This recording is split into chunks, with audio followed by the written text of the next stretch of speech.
Hi, my name is Eliza Britt. I am a fellow at Entity Mag. I'm going to be a junior at Princeton University, and I'm from Newport Beach. This is my mom. Can you please give us a brief introduction and a fun fact? My name is Molly Britt, and I'm from Newport Beach, and my fun fact is that I was born in Hawaii. Very fun. What piece of advice would you give your younger self? The pieces of advice that I would give my younger self, because there are many, are to get as much education as I possibly can, and to find a career or a passion that really drives me, something that I can get really excited about doing for a living. And then I also would tell my younger self to recognize how important it is to meet the right person, to meet the right mate. That's a really, really big decision in your life, and that it's hard to know when you're so young all the things that that means, but try to project as much as you can, like what your life is going to be like and what you want your life to be like, so that you do the best job you can in meeting the right person to share your life with. And then I think the other piece of advice I would give myself is to be thankful, because when I started to really recognize how important it was to be thankful and to make a conscious effort to have gratitude, I became a happier person. And it's, I think, as easy as just deciding to be thankful and looking at all the good things that are going on in your life and realizing how lucky you are. I think that's it for now. That's some good advice. A lot to be thankful for. I feel like I know a lot about you because I've known you for 19 years. But is there anything that I don't know about you that you want me to know? Probably one of the things that you don't know about me, because we just don't talk about it very much, is what I was like with my first job before I had kids. Because I worked for 10 years and then I had all you kids. There's 4 of them. And I didn't work, and so the way you've seen me is really as a stay-at-home mom. But my first job was I was very independent, and it was kind of lonely, but I was super driven by my career, which I bet you can't even imagine. But I was doing consulting, and I was traveling all over, and I was living in places like really small remote towns, sometimes foreign countries, and it was all about my job. It really wasn't about who I was around. It's just all about working. And so that's probably something you don't know about me. That's impressive. What was the hardest year of your life, and how did you overcome? That was a really easy one. It was 2009, and it was really, really hard for 2 reasons. First of all, my brother, your uncle, died, and that was a really, really hard, shocking thing. We had never experienced anything like that. It was really sudden, and so that was hard. And then at the same time, it was sort of the height of the recession for our business, and so our business almost went under, and it was really, really hard financially. And so to overcome it, I went back to work, and I worked with Dad, and we just dug our heels in and overcame a lot of financial hardship. Now that Nick and I are going off, I'm at college and Nick is going off to college, and there's only 2 of us in the house, are there other things you want to take on? You have less responsibility? Ooh, I'd like to sink my teeth into something and do something that I'm really passionate about, or something creative. I don't know really what it is yet. And there's still 2 more at home, so I have a little bit of time where I have to be a mom. But yeah, I'd like to do something. Here at Entity, our tagline is Women That Do. looking back on your career, are there any things that you wish you had done or opportunities that you wish you had taken advantage of? I wish I would have thought more about what I would do after I was a mom. I guess I never thought that I would completely stop working. I thought I would always be working, but I wouldn't trade my time as a full-time mom for anything. But I wish now that I could go back to something that I had done before and pick it back up. But that's not really possible with what I did before. So that'd probably be the only Figure out thing. what you're going to do after that. Right. Along those lines, is there an adventure that you feel you missed out on, or a hobby that you wish you had done? No, because I have a lot of great hobbies, but I feel like I wish I had more time to invest in them. I wish I could ski more and hike more and ride horses more and all those great things. But maybe I will when all those kids are gone. Eventually. Society tends to neglect women over the age of 45 just because of social media and the internet and all of that. Do you feel neglected or forgotten? And if so, how do you think you can overcome that, or women your age can overcome that? I don't feel neglected because I'm a woman over 45. I think it's hard to stay connected in society now if you don't work, because we don't have a lot of as many opportunities to have like face-to-face kind of interactions and to build relationships outside of work, because everybody is you can do everything now remotely or with your phone or with your computer. And so I think it's really easy for women or anybody really who doesn't come in contact with people on a daily basis to feel a little isolated. And I think it would be really cool to do something about that and to change that somehow. I mean, to create more formats for people to have interactions, to build relationships, because I think at the end of the day, that's like what it's all about, is like your relationships with people, and it's what fills you up, and that's what makes you feel like you're really leading a fulfilling life, I think. So I don't know what exactly that means, but Do you think there's ways to do that outside of the workplace? Yeah, Platforms? I do. I think there are places. I was talking to this morning about it, like to create some formats that help to connect people personally, not through the phone and your computer. I think it's super important. Maybe that's what you can do while your kids go off to college. Maybe.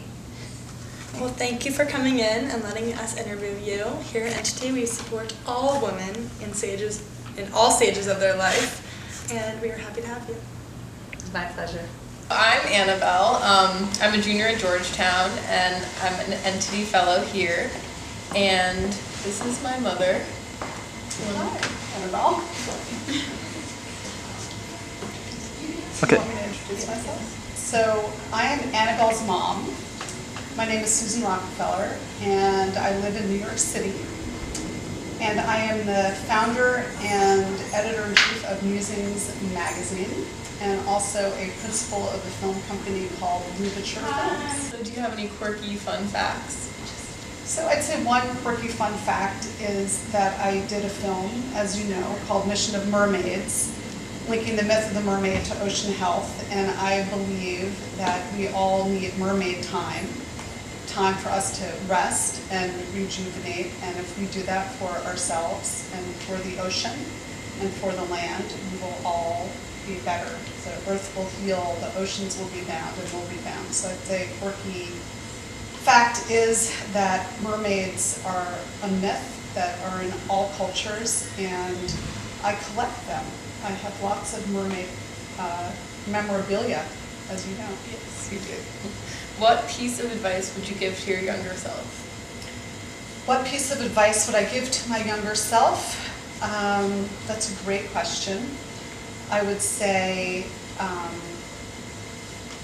to wake up and have gratitude for each day, to love yourself, to not take yourself too seriously, to find your joy and find what sparks joy, to find your muse, like what is it that gives you pleasure, to not worry about the judgment of others, because in life the best thing you can do is be yourself, because you're the only one here that can do that, and not to worry about what others think, and to really just live your life as fully and joyously as you can, because life goes by really fast. So that would be my advice.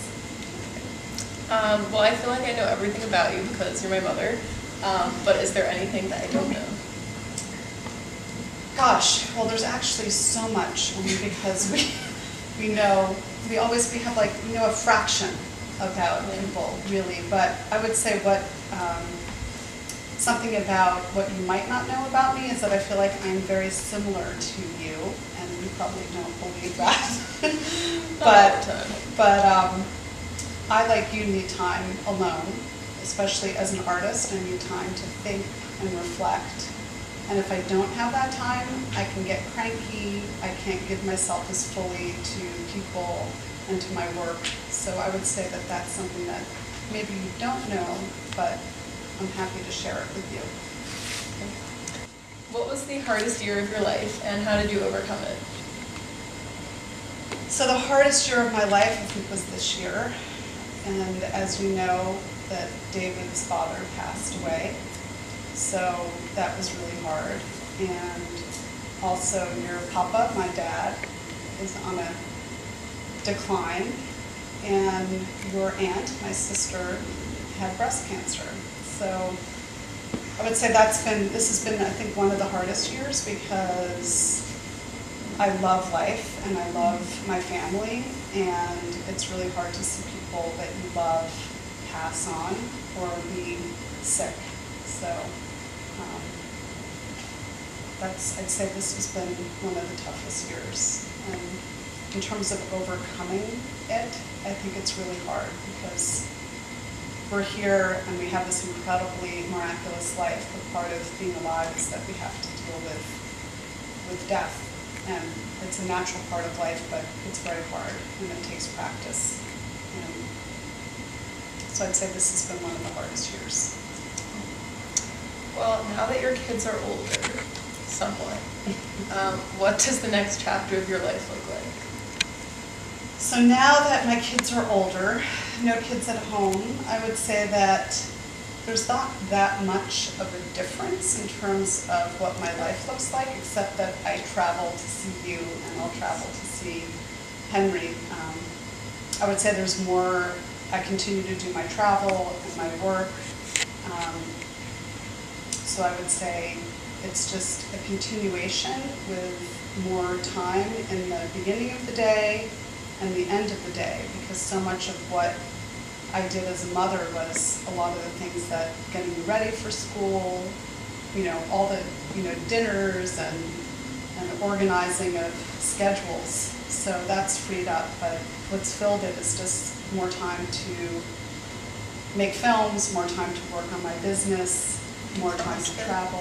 What? Do CrossFit. More time to do CrossFit and Bikram yoga. But the time seems like it gets shorter as you get older, even though you're not around. I want to see you more, and time seems to go quicker the older I get. Well, here at Entity, our tagline is Women That Do. So looking back, is there anything you wish you had done career-wise? So looking back, if there was anything I would have liked to have done career-wise, I would say that I would have liked to have taken more classes in business and accounting, because so much of what will make or break a business is understanding the tools of finance and investment. And I've learned that more informally, but I would have liked to have had that opportunity, and also more time to do painting and probably more photography classes. Do you feel like there was an adventure that you missed out on, or a hobby that you wish you had started? In terms of adventure, no. I feel like my life is full of adventure. We travel a lot. My work takes me to lots of places, whether it's Asia, as you know, or Copenhagen, or Europe, or LA.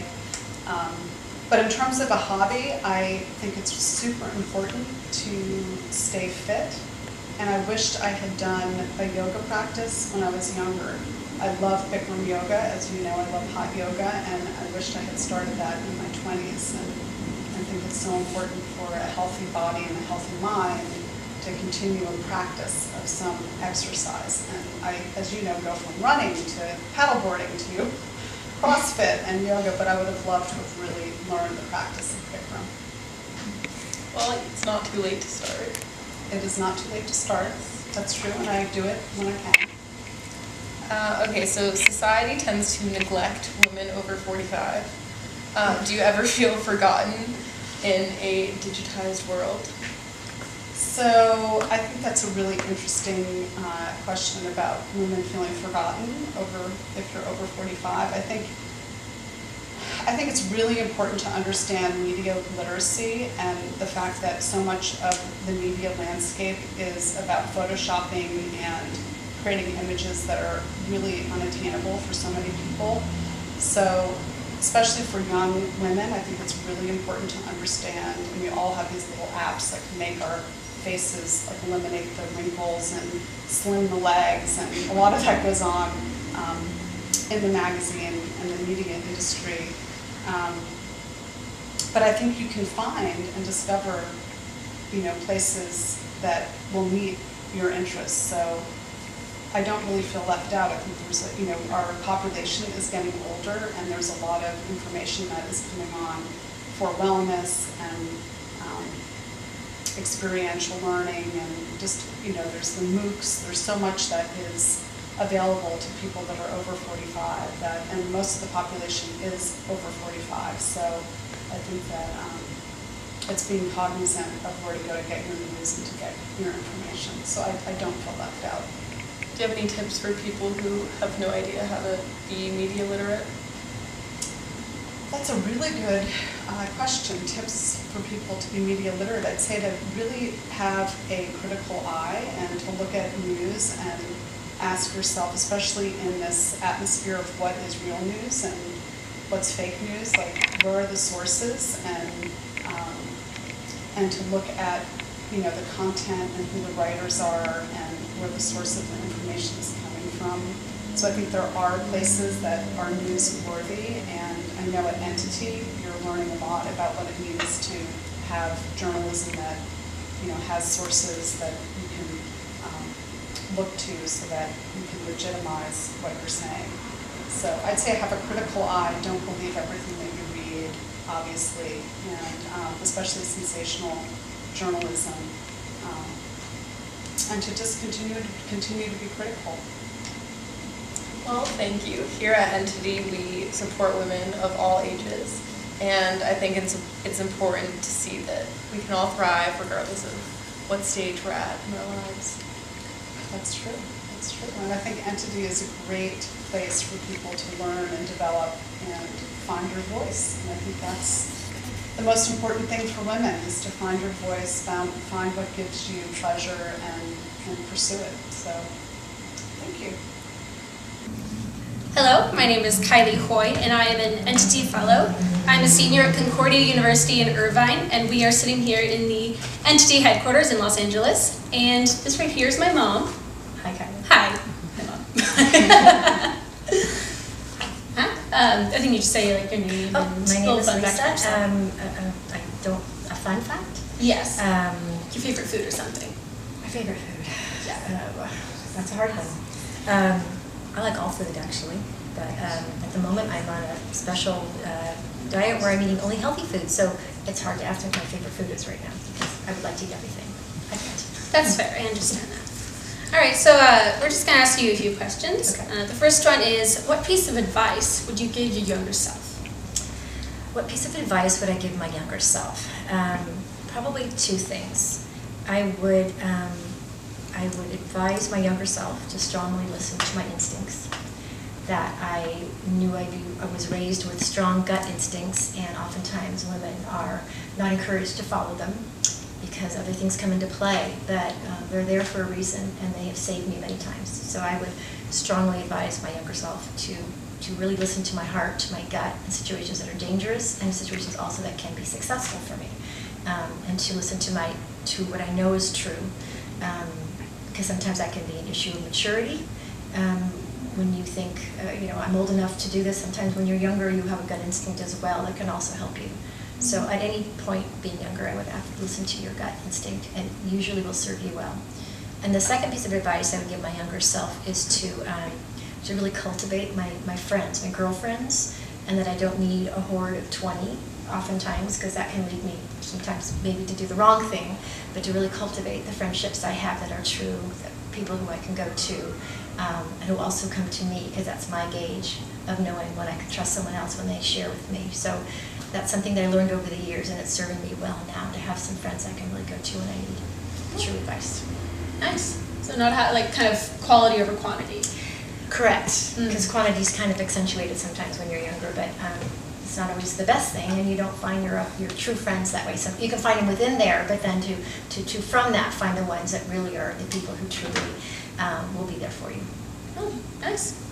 All right, so our second question is, I feel like I know everything about you, but is there something that I don't know about you that you've never told me? I always wanted to be a lawyer. What? Really? I did. I wanted to be a lawyer. So random. I never knew worked that. in the district attorney's office when I got out of college, and then I got married and I had to move. That was about it. But I really wanted to be a lawyer, and I think I could have been a good trial lawyer. Yeah. Cool. All right, so the next one is a little bit of a more deep question. So what would you say was the hardest year of your life, and how did you end up overcoming that? So again, that's probably twofold. So this year, Susan, this year is a very, very difficult year and a good year, but a very, very hard year. But the first hardest year was our seventh year of marriage. I've been married 35 years this next August. But our 7th year of marriage was a very, very hard year. My parents got divorced, and that brought into focus my own marriage, and it was a very, very hard time for me of knowing my foundation of marriage was crumbling, because I looked to my parents and no longer could do that. So that was a very hard thing, and I finally realized that we needed counseling, and that was something I'd never done and never thought I would need, but we certainly needed it, and it was really important to go, to have someone else to tell us what was going on rather than blaming each other. So that was a really good thing for us to do. But I think this year is proving to be harder because we had a baby for 2.5 years, an orphan from Haiti that we had, and we just gave him up 2 weeks ago. And we had him since he was 6 months old, and he's 3, and so we're just dealing with that. It's a wonderful family, but it's a process, so it's going to be hard, and it's also very, very good, but it's hard. I don't know how I'm dealing with that. I'll let you know. It's hard to know. It's hard to know. Yeah. I'm still going through that too, so we're on the same page. Yeah. So now that your kids are older, because my brother and sister have been out of college for a while and now I'm about to graduate, what do you think the next chapter of your life is going to look like? Well, I feel like I've been reborn because since you guys left the house and we've got the baby, he's not with us. So first I want to rest, and I need to heal, because there are a lot of stress that came with this child. He had hydrocephalus and cerebral palsy and epilepsy, and I learned more than I ever thought I would and grew more than I ever thought I would. But I also suffered more than I ever thought I would physically and sleep-wise in many ways. So heal, rest, purge my house, which is something I'm really excited to do. Try to find new meaning, and that's something that's going to be a fun adventure, I think, to do. There were times when I realized that you could pick him up better than I could, and you were dealing with all these issues at the same time, and I was always curious, how did you kind of have that strength every day to keep doing that, even if it was hurting you physically? Where do you think that came from? Oh gosh, it came from obviously necessity. Yeah. It came from just a deep, deep love for him. There was no choice, but that's not a bad thing. I mean, It was what I did, and it was just true love, basically. He needed me, and that's what we needed to do. So, yeah, I didn't really feel all that until after he left, and then I kind of fell apart. But that's what this time is for. Yeah, for sure. All right. So here at Entity, our tagline is "Women That Do." So looking back, is there anything career-wise, maybe a little side job besides lawyering, that you wish you would have done? Well, I did start 2 businesses when I had kids. They weren't totally conducive to having kids at the time, so I did as much as I could, and then I had to stop those. I actually did a business recently of college planning for families, because you were in college and it was just kind of a natural. I'm an entrepreneur at heart, so I definitely would love to explore something like that again. I'm looking at eBay and Amazon and things like that. Oh, really? Yes, I am. Oh, cool. For selling, because I do like that. That's kind of fun, something I could do on my own. All right, cool. So it's kind of same as like the question we had before. Is there anything hobby-wise or travel, adventure that either you wish you would have done or that you're kind of seeing you will do in the next like 5 or 10 years? Well, we haven't had the option to travel as much when we want to. I think that's just so attractive to me. I can't wait to just, you and your dad just leave on a Friday night or even Thursday night or a Wednesday night. Oh, yeah. Really go out there and just go and go and explore, and because we're still having so much fun and we're still healthy, and to me that will be really fun to have no ties with that, and that's something that will be new for us. I'm really excited for that. Do you think you'd like Europe or like where'd you go? Yeah, I mean, I could even do an RV, you know. Put me in our, oh yeah, I love to travel, have your house on your back and be free that way. That appeals to me, but I also like high-end places, so we'll see. All right, cool. All right, just have a couple more here. So is there anything that you think would like stop you from doing those hobbies in the immediate future? Because I know in the next 10 years you probably will, but like what kind of things would you think you'd need to have kind of done or completed before you go on those kind of adventures? My house, I gotta clean my house. Okay. I have 2.5 years worth of things that have been put on hold. And I'm anxious to go back and just kind of get that done and have peace with that, because what I did for 2.5 years was so had so much meaning, was so vital, and it's not that cleaning my house isn't vital. I need to know that that's okay to do. I need to get past the fact that it is important to pay attention to myself again, to heal, to actually get healthy again, and I need to know that's okay, and I do, but it's juxtaposed to what I was doing. I just need to make sure it's okay to do, and I look forward to doing it, and then I'll be on the road. I promise. Yeah. All right, sounds good.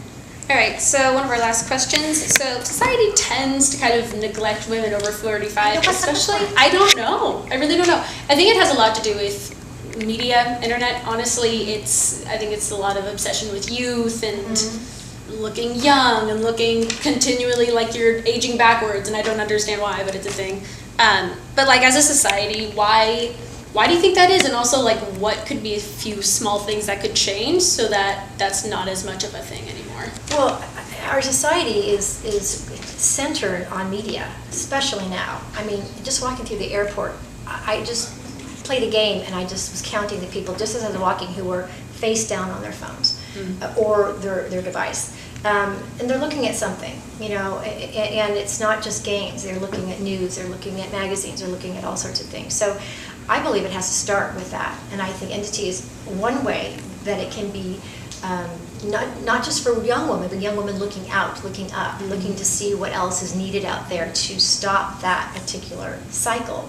Because this cycle of the media and what's happening now kind of buzzed by me because I was busy having kids, and it's hard to kind of keep up. In one way, we can't keep up. In another way, other people can help us keep up, like writing articles about that, like having women have some kind of community groups that are not shameful as far as we don't know how to use our iPhone as well as you guys do, but we're behind. We're behind in banking, we're behind in fashion, for goodness sake, because we don't have the access and the community groups that you guys have. And I think it has to start with the media acknowledging that and giving us access that are just a little easier to operate, because we need to come along in that way, but we don't want to be left out.